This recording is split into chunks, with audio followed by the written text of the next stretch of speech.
The general interest is there, but that does not stop anybody from competing. The trade secrets are not necessarily shared, but the enabling environment around everybody's business is there. If we say that those businesses are competing on the same market, now we're telling them that their market is going to triple, or we're creating new products that would serve a bigger community, they will jump in.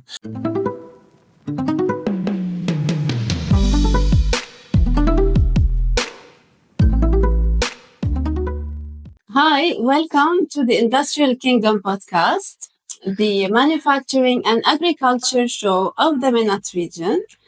I am Valerie Zakka, the founder of the Industrial Kingdom Consulting Services. Our team of industry experts offers consultancy to businesses and investors in the manufacturing and agricultural landscape around the MENAT region.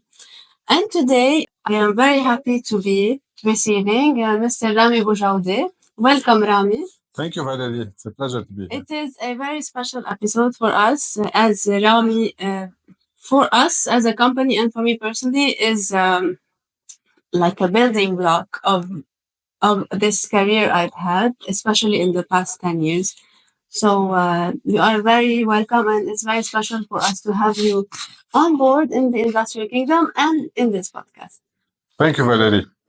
So for those who don't know you, can you tell us a bit about yourself and your path? Sure.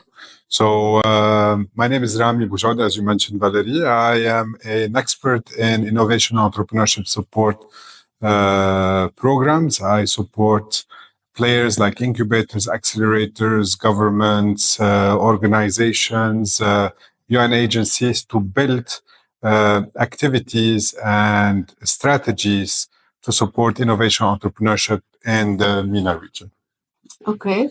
And can you tell us a bit about your progress in this industry, Sure. like how you got here? Yeah. So I've been in that space for more than 10 years now. Before that, I was working in different continents. So I'm an agriculture engineer by profession with a master's in economics. And I have been working across multiple continents. So I started my career in the GCC, moved to Canada for a number of years, and then came back to Lebanon in 2014, where I was leading an organization called Beritech. And with Beritech, we've been supporting innovation entrepreneurship for Lebanon and the region. And through that path, we've been working a lot on supporting innovation and entrepreneurship at all levels of the spectrum, from idea stage to internationalization, and working on building clusters and accelerators and incubators around that space. Yes, I know you've been very, very busy, and the projects have mostly been very well disseminated and successful.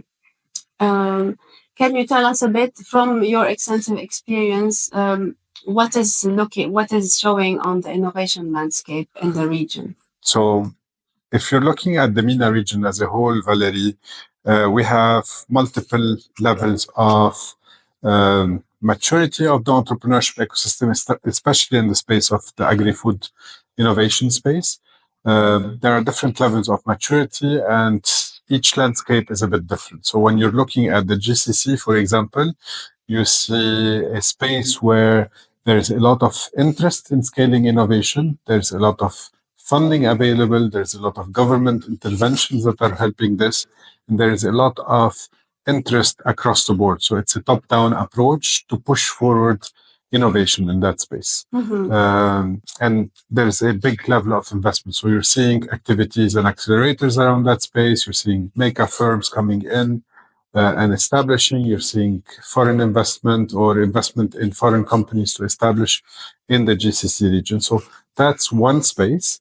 And then if you look at North Africa or the Levant, a lot of that is in the building. So there is funding from international organization. There's development fund to work on this. There are national strategies that are being built that are complementing that funding, and so on. So each place have its interest, but if you're looking at the overall opportunity here, the agri-food space is a space that has a lot of potential to scale. Why?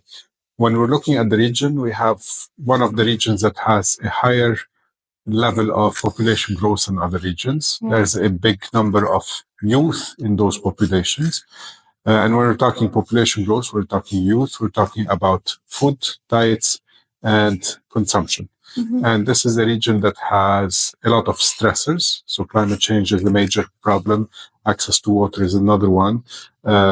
Agricultural practices and connection to innovation and so on to be able to produce more in a sustainable way. So this is a challenge, but it's also an opportunity for all stakeholders around the space of food production, food processing, food innovation, to play an active role in this. And that could be from, seeding crops, all the way to processing food, all the way to changing diets, all the way to reducing waste, and all the way to, link the value chain and valorize it to be able to create more jobs and more competitiveness in terms of export, product development, and so on. So it's an amazing space to innovate and transform.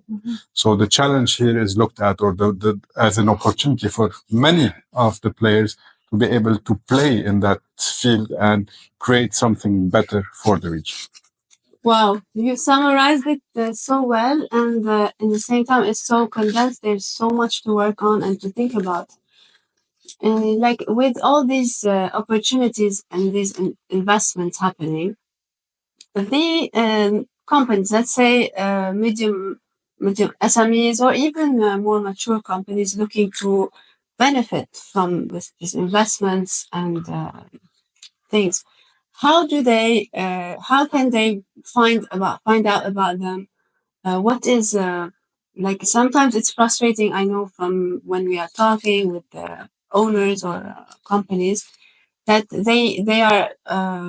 they can benefit, they are eligible, but they don't know about what is happening. Do you have any insight about this? So different spaces have different approach to sharing opportunities. And again, if we're looking at a lot of the small to medium enterprises, a lot of their focus is usually stuck around their day-to-day operations. So sometimes they don't look out to opportunities. In the world of social media, in the world of network, in the world of associations and projects, there's a lot of those information that circulate in those spaces. So one has to keep an eye out. Sometimes they are reached through different channels, but when I look at the opportunities and what could be out there, I believe that, and what we've seen with the most successful players in terms of accessing funds, technical assistance, and growth, is that those people are working on really building connections. And the connections could be through the chambers of commerce, associations of industrials, clusters of innovation, being part of a network of entrepreneurs, family businesses, and so on. And usually a lot of those information trickle through those networks. So it's like a megaphone where you access and build the information. So that's one way. Social media, usually a lot of the funds that are available are pushed through social media, but if you're not following those tracks, you sometimes miss on this.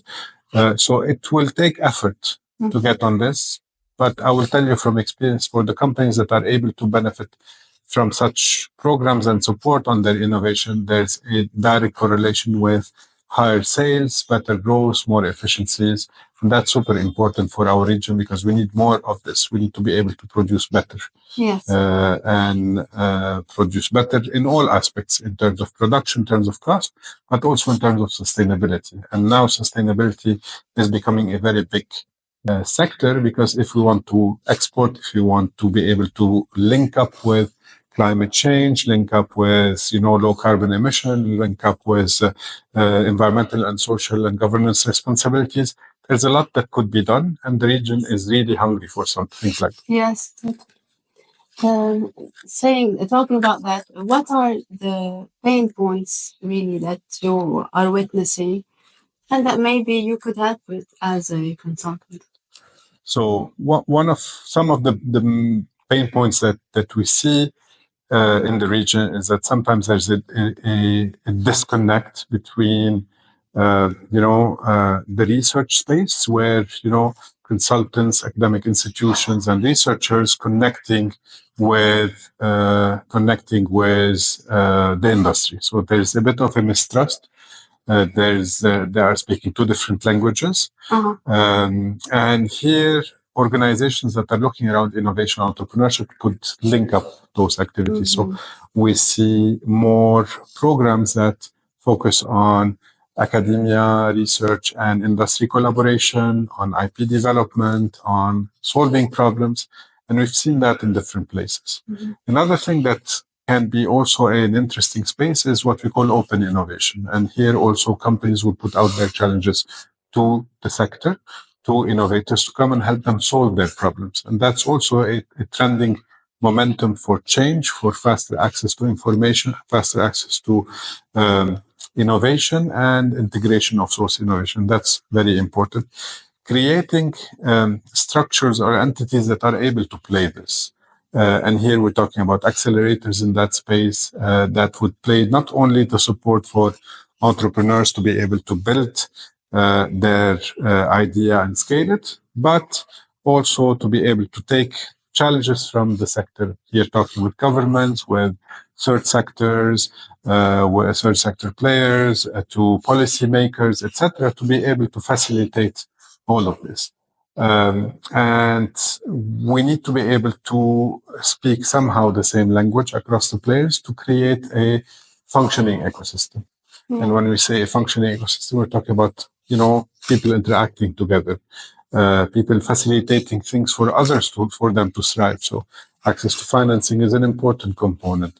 Access to research is an important component. Access to talent is another interesting. So I believe if we are looking at the industry kingdom as an organization that is able to answer some of those pain points by linking up solution providing opportunities for those businesses to benefit from the interconnectivity of an ecosystem to access solutions could play a big role as well in such a situation.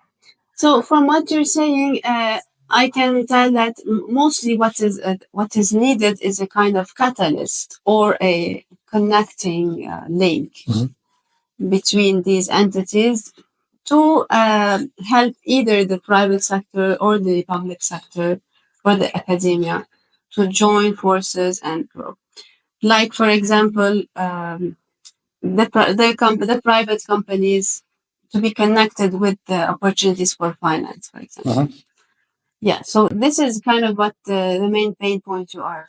This is one of them. What is needed in many cases is to make sure that there's a national strategy and activities in particular areas where all the dots are connected or interconnected, where communication is flowing, where trust is built, and where the resources are available. And we're talking resources, we're talking about soft resources and hard resources. Do we have the talents that are there to help accelerate innovation? Do we have the funding to help accelerate innovation? Do we have the needs that are well mapped so innovation can happen? Are we working all the way down from, pushing entrepreneurship and innovation at the level of universities to get students to start thinking about it, research to be built on it? Do we look at companies as consumers of innovation or a partner in innovating and challenging? And there are different programs that play a role in accelerating the innovation index in every country. And for such an index to be built, there are actions that the government and the ecosystem players need to work on to be able to have a better innovation landscape. And I think this is where, some of those services could be provided to help them in. Now, what would accelerate such a process, especially on small and medium enterprises, is that they need to be able to benefit from all of this. Yes. So here we have opportunities for them to be able to grow on this. Great.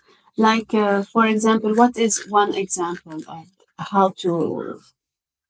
So we've been working in the region on supporting the creation or the improvement or I would say the growth of what we call innovation clusters. And the innovation clusters are a mechanism that would bring a lot of players around a certain value chain or a certain sector for it to be able to work together. So the objective here to accelerate competitiveness, collaboration, and innovation together. And what we do in such clusters, what those clusters do offer, they offer a space of trust, collaboration, and work. And you could see here a lot of the players in that space collaborating together, so they can develop better solutions in terms of bottling, let's say, or they can work on the waste from one industry that could go in as an input in another. We could look at clustering a number of them that are in a subsector and working with them on improving standards, let's say, whether it's the shape of a container, whether it's the labeling, whether it's the content, whether it's the sourcing of products. So a clustering institution that would work around innovation would play a lobbying role, would play a connecting role, would play a knowledge facilitating role, and that could push the whole sector up. And I think that's an important thing that we've seen happening in Lebanon, in Egypt, in Morocco, in Tunisia, and now we're seeing the GCC also moving into a clustering approach for the industries. Yes. It is one of the 4 pillars of the industrial kingdom to create this connection, this network in the industry regionally. However, the clustering now, you take that on a higher level, and kind of it could be connecting our clients to these clusters that would help them as well. Are you in a position to help government or institutions to establish a cluster? Definitely. So in my previous role, I've been involved in supporting the creation of 4 clusters, the support of 4 clusters and the creation of 3 of them. But I've also been involved in supporting cluster growth and development in a number of countries in the MENA region as well. It's an approach that requires time, requires collaboration, requires bringing stakeholders together to set a national strategy or a cluster strategy definite to the region or the context that is out there. And it's a collaborative approach to build it, but definitely on a certain methodology that could lead to the final objective of really creating an innovation cluster that would scale. That's such an exciting outlook when a cluster is being built, to see how the initial resistance as well starts eroding. For example, I was proposing in Turkey for like gathering dairy producers together to do a conference on specific topic. Thus, kind of thinking to developing something on a higher level. But immediately, everyone told me they would never come, then sit together, especially the bigger players. Like this, they told me like almost, like, don't even think about it. They will never come. And I think in the places where the clusters are currently functioning, that was the established step. The mode of thinking would be that these competitors would never come together, but now they are part of the same cluster. Correct. And it takes time to build trust because, at the end of the day, the business world is a competitive world. Yeah. And if you don't work on building trust, on making sure that the general interest is there, but that does not stop anybody from competing, that trade secrets are not necessarily shared, but the enabling environment around everybody's business is there. If we say that those businesses are competing on the same market, now we're telling them that their market is going to triple, or we're creating new products that would serve a bigger community, they will jump in. And like in everything, Valerie, you have, the ones that would lead, the one that would, resist, and the one that are laggers, they would follow at some point. Yeah. And when building a cluster, usually you try to reach out to as many leaders as possible that are interested in that spirit, that have that mindset.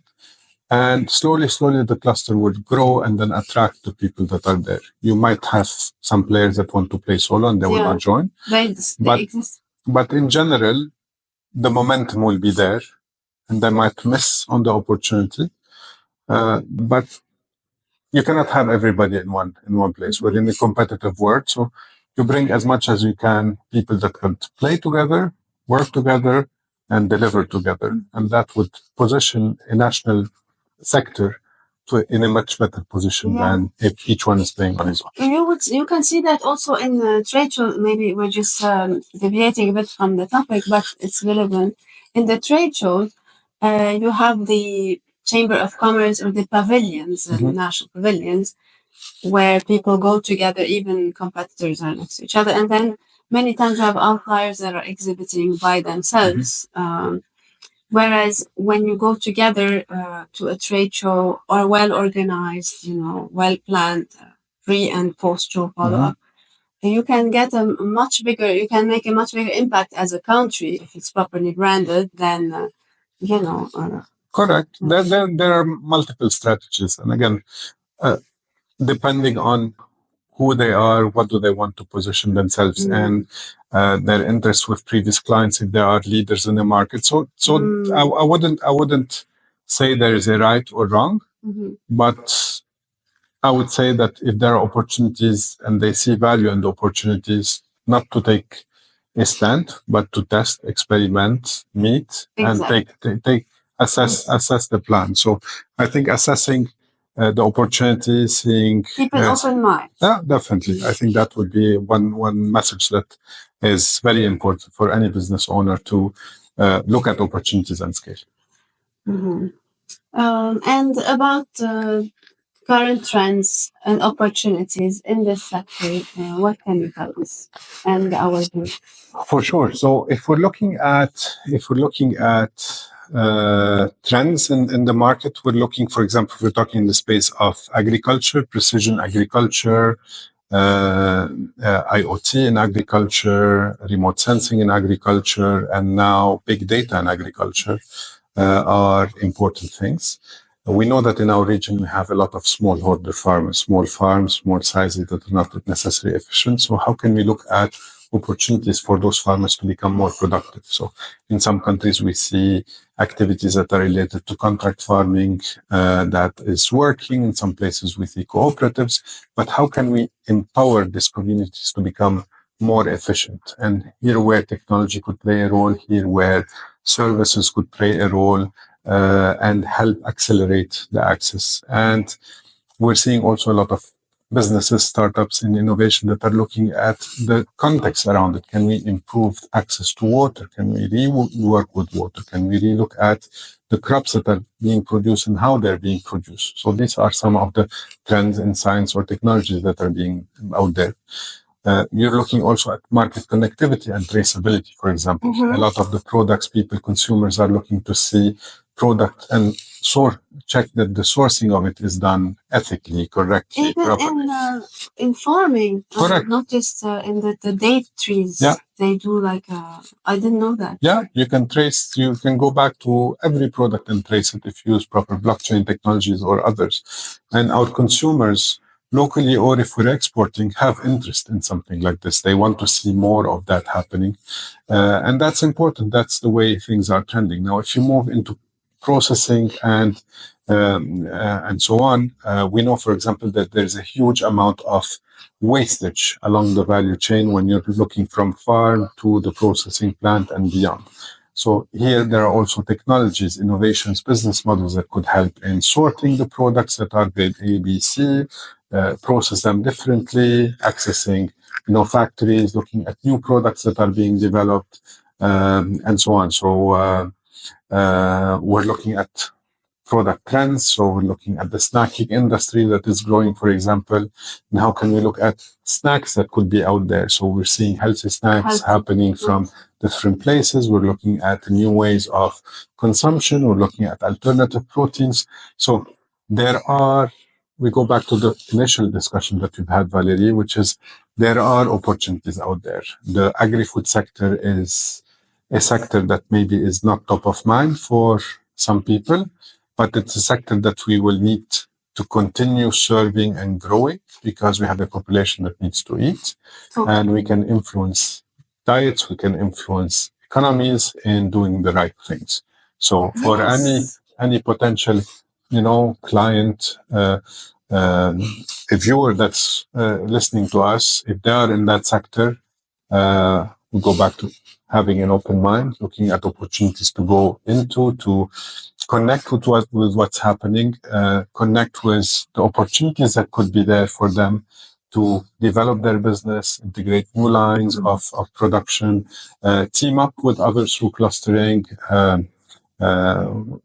be open for open innovation, look at new solutions that could help them do food with less preservative or a new line of products. There's so much out there that could be done, and I think there's a lot of work to be done. Yeah. Amazing insights. So to kind of wrap up, although we can talk for hours and I can listen, what would you What would you say are some of the kind of solutions right now to improve competitiveness and thus innovation in this sector? There are a lot of solutions. So one, we can say clustering. Definitely, clustering is one. Relooking at, for example, in production or in agriculture, at the energy practices. How can we use more sustainable energy in our approach? Not only by bringing sustainable energy solutions like solar, but looking at efficiencies of the energy consumed. We're looking at, optimization of resources and processes that could be out there. We're looking at interlinkages of valorizing the waste that come out of our factories or farms, and how can we valorize this into inputs to other industries? So that's what we call circular economy. Can we look at the e-commerce trends and build on it a new channel of sales or a new channel of accessing consumers that we're not used to? There's so many. Maybe the farm to fork could be one. It's one of the solutions that are out there, and it's a business model that have been valid in some places. But it's one of many, definitely. Great. Thank you so much, Ramy. You definitely gave us a lot of food for thought, and I'm sure you can be available if people have more questions. Happy to help. Send us your questions by email, by direct messages. It's you will find the link. Make sure to subscribe to our YouTube channel and follow us on social media, LinkedIn, Instagram, Facebook, and tune in for the next episode of the Industrial Kingdom podcast. Thank you so much. Thank you. And welcome to the Industrial Kingdom. Thank you very much.